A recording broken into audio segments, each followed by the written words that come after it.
Et bonjour à tous, bienvenue sur la chaîne de CryptNap, j'espère que vous allez bien. On a aujourd'hui le 31 juillet 2022, il est 16 heures. Donc aujourd'hui on a une clôture weekly, une clôture monthly, et une clôture daily. Hein. Eh bah oui, parce que chaque jour se ferme, hein. Tout ça, on connaît. Hein. Donc là pour l'instant on est sur un retournement weekly tout doucement. Potentiellement pendant les petites prochaines semaines on va valider la divergence. Ça serait vraiment le top du top de valider cette divergence. Parce que vous voyez que ici on a... ouais, je rentre dans l'analyse directe aujourd'hui. Il n'y a pas de question de est-ce que ça va, est-ce que ça va pas. Boum, analyse. Ici on a une divergence quand même qui se crée. Hein. Elle est en cours de formation, d'accord? Parce que pour valider la divergence, il faudra simplement briquer la petite ligne ici, au 693, bon bref, ça on s'en fiche. Mais un petit truc qui pourrait être sympa et qui correspondrait aussi avec le rallye d'été en cours, ça serait qu'on se dise ah ouais, la divergence est liée, et le prix fasse ouais, ouais, vive, vive, vive la Bretagne. Et là en septembre, boum, avec soit une accentuation de divergence, c'est-à-dire qu'on va plus bas que prévu. Et on fait pas un nouveau plus bas, donc on accentuerait la divergence, c'est-à-dire qu'on ferait un plus bas sur le prix et toujours pas un plus bas sur le MACD. Mais ça serait très important de valider cette divergence-là avant de faire ça. Soit on tâte les bottoms, hop, et on dit ok, hop, on est reparti. Ça serait vraiment génial. Voilà, ça commencerait à être un bottom à peu près long terme, entre guillemets, qui commencerait à avoir de la gueule, quoi. Voilà. En termes de mois, j'avoue que j'ai pas du tout regardé. Je vais juste supprimer les petits trucs là. Tac, tac, tac. Je vous ai expliqué un peu la divergence qui était en train de se former. C'est parfait. On va sur le mois, du coup, maintenant. Au niveau monthly, hop là, j'ai peut-être pas gardé ce petit qui là. Au niveau monthly, bon bah voilà, on a un volume, on a un retour de volume, c'est assez intéressant au niveau mensuel. Faut pas oublier quand même qu'on a fait un espèce de M dégueulasse, hein, donc si on veut vraiment le ravaler, il faut poser un W assez rapidement, enfin assez rapidement, c'est en mois, donc assez rapidement, c'est en voilà, 6 7 mois quoi. Il faudra poser quand même un W pour contrer entre guillemets ce M qui s'est formé ici. Donc pour les plus novices qui ne le voient pas, tac, tac, tac, tac. Là, on a quand même un M. D'ailleurs, mon M est très très beau. Euh, et du coup, voilà, on va dire contrer ça, il faudra poser voilà, je pense quand même un beau W mensuel, comme on l'a eu ici. Hein, vous voyez ici là, le W tac tac voilà, qui est très beau, sans aller chercher des liquidités au sud. Hein, sinon, voilà, ce sera pas un W, ça sera juste un V bottom. On va revenir sur du plus court terme en daily. Donc en daily, on est en train de dessiner deux trois choses plutôt sympas quand même. On fait malgré tout dans ce canal ascendant, qui est plutôt un canal de continuation baissière hein, d'ailleurs, on fait quand même des creux de plus en plus haut et des sommets de plus en plus haut. Donc c'est assez positif. Mais comme je l'ai expliqué, les rallyes d'été, c'est vraiment un classique. C'est-à-dire que moi, je vais partir du fait que fin juin, on était par là. Quoi. Donc fin juin, je sais plus. Voilà, c'était là. Fin juin, on était là, on a fait plus de 20% par rapport à fin juin.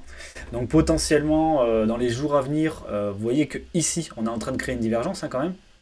Elle est importante parce que ça veut dire qu'on monte sans qu'il y ait quoi que ce soit qui se passe, quoi. C'est-à-dire qu'il n'y a pas de volume, les gens ils sont pas chauds, ça monte, quoi. Voilà, là ça monte et là ça descend, quoi. Donc ça c'est quand même pas très très propre en termes de structure, c'est pas ce qu'on veut voir. On veut voir, nous ce qu'on veut voir c'est un, je vais vous le faire ce qu'on veut voir, on veut voir un beau W comme ça là, bam. Et on veut que là en même temps le MACD il fasse ouais c'était bien mais ouah, qu'est-ce que c'est mieux là, ouais, ouais, voilà ce qu'on veut voir quoi sur le MACD. Donc on veut voir que ça push sur le MACD en même temps que ça push sur le... moi je me sers surtout de MACD, mais bon on voit que la divergence RSI elle y est aussi, hein.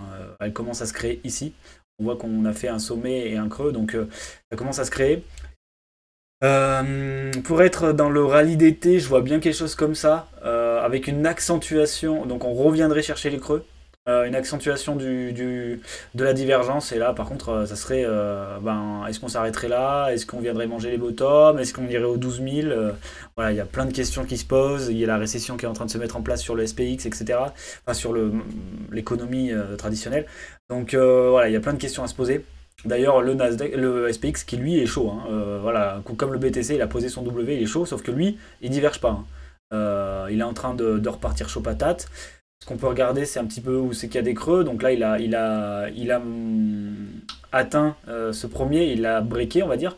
Donc potentiellement, il va aller chercher les deux zones de creux ici et là. Donc moi, je vois bien un retour on va enlever les anciennes indications, dans cette zone de rechargement de short qui est là.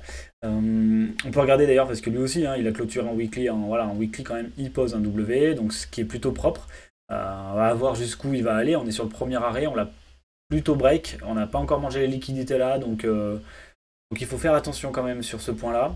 Et voilà, en monthly, on fait pas une bougie de ravalement, on est toujours à l'intérieur, donc pour l'instant, il n'y a rien à conclure sur cette bougie, mais possible retour dans la zone de rechargement de short située du coup entre, je vois pas très bien là, entre les 4000 pardon, 367 points et les 4565 points. Donc voilà, ça serait un retour dans cette zone qui est assez dangereux, hein, parce que si on revient dans cette zone et qu'on repart au sud récession, là on parle d'un top monstrueux, hein. Ça serait vraiment un top de marché qu'on n'a pas envie de voir, hein. Un truc comme ça qui se pose aussi gros sur le marché tradi, surtout sur la SP500 quoi. Ça veut dire que l'ensemble de l'économie part en sucette, donc voilà, c'est pas quelque chose qu'on a envie de voir. Hop, donc voilà, donc ça c'était la petite alerte sympathique du dimanche. On va retourner en daily tranquillement pour préparer notre semaine. Donc la semaine dernière on avait dit que potentiellement on allait retourner tâter les plus bas. Pour l'instant, eh ben, on est allé tâter cette zone, on a bien rebondi comme prévu. Moi je pensais pas qu'on irait manger, voilà. Moi je pensais pas qu'on irait manger les liquidités du petit sommet là. Bon bah on l'a fait, pourquoi pas, c'est plutôt sympa. Pour du très court terme, en une heure, il se passe quelque chose d'intéressant, c'est qu'en une heure, on stagne. On est en train de créer en fait un petit range en une heure. Donc on l'a mangé une fois au sud, hop, on est allé visiter la borne haute. On a cassé, hop, en fait on rigole, on est retenu dans la zone sud. Donc là il y a deux possibilités. Soit on fait, donc là c'est parce qu'il y a eu des mèches, un paquet, hein, des deux côtés, hein. Et là on a fait un gros break de la partie nord et on a réintégré. Donc ça c'est plutôt bearish. Voilà. À court terme c'est plutôt bearish, je vois bien. Là je vois que le MACD 1 heure il est pas terrible, il a cross, il est en train de redécross, donc potentiellement on va faire un M en 1 heure sur le MACD, donc ça voudrait dire que boum, on fait un breakout baissier. Pourquoi je dis ça? En plus, on regarde vite fait ETH, après on va parler de l'order flow parce que l'order flow est dégueulasse. ETH ne l'a pas fait. ETH, lui, qu'est-ce qu'il fait? Il se contracte, d'accord? On a une contraction complète d'ETH, hein, là, on fait aucun sommet, on ne mange rien, d'accord? Donc on se contracte. Donc là, qui est capable de dire de quel côté ça va partir? Pas grand monde, d'accord? Ici, ce qu'on voit, c'est que quand même le MACD, lui, tend à remonter avec... Vous voyez ici, tac, un petit W qui se crée sur le MACD. Ça pue ça. Enfin bon bref, ça pue pas. Normalement c'est plutôt bullish, mais je pense que ça pue, je vais vous expliquer pourquoi. À cause de l'order flow en fait, tout simplement. L'order flow, qu'est-ce qu'il me dit? Il me dit que là, Bitcoin, il allait manger les liquidités. Il en a pas tant mangé que ça d'ailleurs, hein. Quand on regarde, il liquide beaucoup plus de long que de short, hein. Donc c'est parlant par soi-même au niveau du funding, vu qu'il y a beaucoup de vert dans le funding. Et là, qu'est-ce qu'on voit au niveau de l'order flow? C'est ça monte. Donc là, il y en a une montée du ratio long, et on a eu un drop du ratio short, et après on a latéralisé. Latéralisé au niveau de l'order flow, de l'order flow, ça veut dire qu'on a autant de positions en levier qui s'ouvre, qui se ferment. Donc si on a autant de positions de levier qui s'ouvre, qui se ferment, avec un ratio long qui monte et un funding qui reste positif, c'est qu'on a majoritairement des longues qui rentrent en position, et des shorts qui en sortent. Voilà, globalement, c'est ce qu'il faut comprendre.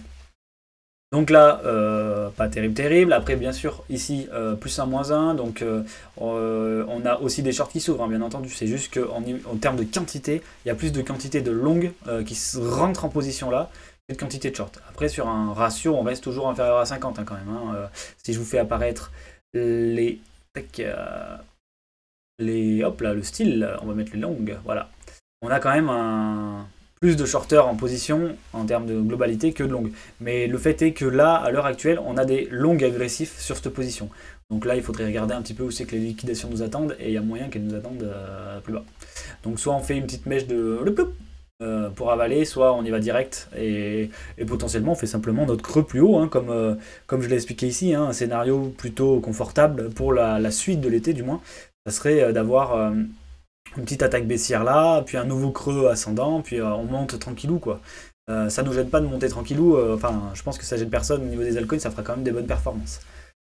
Ensuite, ratio Ether. Alors, Ether, du coup, lui qui se contracte, et pendant sa contraction, on a plutôt quand même une fermeture de position, plutôt des positions short qui sortent de position.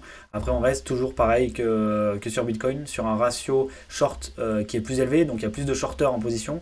Mais dernièrement, c'est les shorters qui sortent, qui commencent à fermer en fait des positions simplement pour se couvrir, je pense, d'une hausse potentielle. Donc, ce qui n'aide pas, puisque si on ferme des shorts, c'est qu'on augmente, enfin, on diminue le nombre de liquidations en or, donc on augmente celle au sud.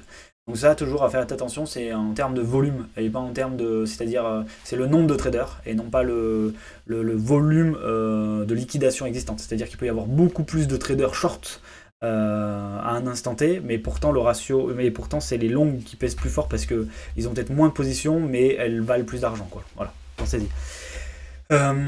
Ici sur la montée, bah, on a eu quelque chose de très intéressant, on a eu des shorters qui sont rentrés en position, ils se sont fait déglinguer plusieurs fois, je pense que c'est aussi pour ça que là ils commencent à se dire ça pue, je vais sortir. Deuxième point, les altcoins. Moi c'est ce qui me gêne le plus, c'est ça. De toute façon ça fait plusieurs jours que j'en parle, j'en ai parlé la semaine dernière, je dis on monte et il y a un FOMO sur les alts qui est en train de se mettre en place. Regardez-moi ce ratio, ce funding quoi. Funding positif, regardez je me mets en 4 heures depuis qu'on a eu les bottoms là. Donc qu'est-ce qui s'est passé? Tac tac tac. Donc on a eu le gros drop là, quand ça a commencé à... Hop, là c'est devenu positif, on a drop. Là, bon, là pas trop. Là c'est devenu positif, on a drop. Là c'est devenu positif, on a dit ok, ok, ok, ok, hop, on a drop. Et là on est positif de fou par rapport à... Vous voyez, on est plus positif alors qu'on a un prix qui est équivalent quoi. Donc vraiment, le FOMO sur les alts me fait peur parce qu'un FOMO sur les alts veut dire qu'on va drop Bitcoin pour punir les altcoins. Donc c'est pas vraiment le moment de se dire ouais, on a des altcoins, on est en train de pump. Parce qu'il y en a, hein, il y a depuis le bottom là, voilà, il y a AV, je crois qu'il a pas trop pump Matic, il y a bien sûr Polygon, il est chaud patate, hein, tout le monde se dit ouais c'est rien par rapport à la chute. Et quelqu'un qui s'est mis ici à trader et qui est rentré, je sais pas, peut-être pas, mais sur le second creux là, il est à 200% quoi. Enfin, à x2, pardon, il est à 118%, il est à x2 quoi. Donc c'est quand même propre comme pendant un bear market de faire du x2, c'est pour ceux qui étaient en position à cet endroit là quoi. Donc voilà, il y a eu des news et tout qui ont aidé, mais voilà, contrairement à un US voilà, qui est flat quoi. Voilà, lui, il est en arrêt cardiaque quoi. Donc voilà, c'est ça que je veux dire, il faut faire attention sur ce genre de détails. Mais dans tous les cas, pour punir tous ces gens qui sont longues là, qu'est-ce qu'on fait? On fait drop le Bitcoin. Une fois que le Bitcoin drop, et ben, tous les altcoins drop. Donc c'est pour ça que je me méfie. Je sais qu'elle va arriver, la pierre. On pourrait très bien faire un nouveau creux, un nouveau sommet, mais on reviendra visiter cette zone. Voilà. Peut-être qu'on la cassera, peut-être pas, mais on y reviendra. Après l'été, on y reviendra. Ou pendant l'été, hein, la fin de l'été, je sais pas, mais j'en suis quasiment sûr. Donc faites attention à vous, si vous êtes sur les altcoins et que vous êtes déjà grave en bénéfice, vous dites pas waouh, ça va pumper à l'infini, ça va pas pumper à l'infini. On est en bear market, les moindres attaques baissières seront très très très violentes, donc pensez-y. Je donne aucun conseil, hein. Je vous dis pas de vendre, je vous dis pas d'acheter, c'est pas du tout ça, mais juste que vous ayez la conscience il faut savoir prendre ses bénéfices, il faut se dire quand c'est qu'un scénario, il va pas dans le sens dans lequel je vais et là je coupe mes positions, voilà, il faut respecter son plan de trading, voilà, exactement. On rentre pas dans une position en se disant je rentre et voilà. À part si on fait de l'investissement long terme, bien entendu. Investissement long terme, bon bah j'achète du Bitcoin et je reviens dans 10 ans et je verrai où il est. Ça se fait très bien. D'ailleurs, il sera peut-être à 1 dollar. Et du coup, je vous laisse là-dessus. Pour moi, la semaine, du coup, comme je vous ai dit, là, ça commence à être beaucoup trop long. Donc, je vois bien une sortie quand même baissière à très court terme de cette zone. Sûrement pour rotater. Et on verra si on revient ici. Bah, je pense pas qu'on reviendra ici. Je vois bien quand même le scénario été classique de continuer à faire du pump. Donc, voilà, des petits retracements qui font un peu mal sur les alts. Et puis, on retourne un peu au nord pour liquider. Et puis à un moment donné, on aura un gros drop. Dans l'idéal, on reviendrait à 28 000 $ comme ça. Je commence un peu à avoir du mal à y croire. Après, voilà, une sortie, on voit l'absence de volume là. Hein, donc une sortie haussière pourrait aller très vite quand même jusqu'aux 28 000. Hein. Vous voyez les volumes, il y a vraiment un creux dans la value. Et un creux dans la value, ça veut dire qu'il n'y a pas de résistance en soi en fait là. Donc la résistance pour moi, elle commence là où j'ai mis mon trait à peu près. Donc elle commence vers les 28 000 parce que ces personnes-là qui sont longues ici depuis... et qui sont pas fait rect ou qui ont fait de l'investissement, qui ont envie de vendre, ils vont certainement attendre un retour vers le haut à BE quand ils vont arriver à break-even. Et là, ils vont vendre et on aura peut-être une bougie un peu forte de vente à cet endroit-là. Voilà, donc restez safe. Oubliez pas, en ce moment, il y a... Oh là, ça fait 15 minutes. Il y a le mine des beers. Et oui, vous pouvez me retrouver sur ce Discord, ainsi que le Discord des Cryptomas si vous voulez discuter, analyse technique ou autre. Hein. Je fais pas que de la thé, mais bon, c'est là où j'ai décidé plutôt de me spécialiser. Et je vous souhaite à tous de passer, j'espère que vous avez passé un bon week-end, parce que je ne vous l'ai pas dit au début, et je vous souhaite de passer un excellent fin de week-end, et on se retrouve, un excellent début de semaine aussi, et on se retrouve mardi pour la prochaine vidéo YouTube. Allez, ciao!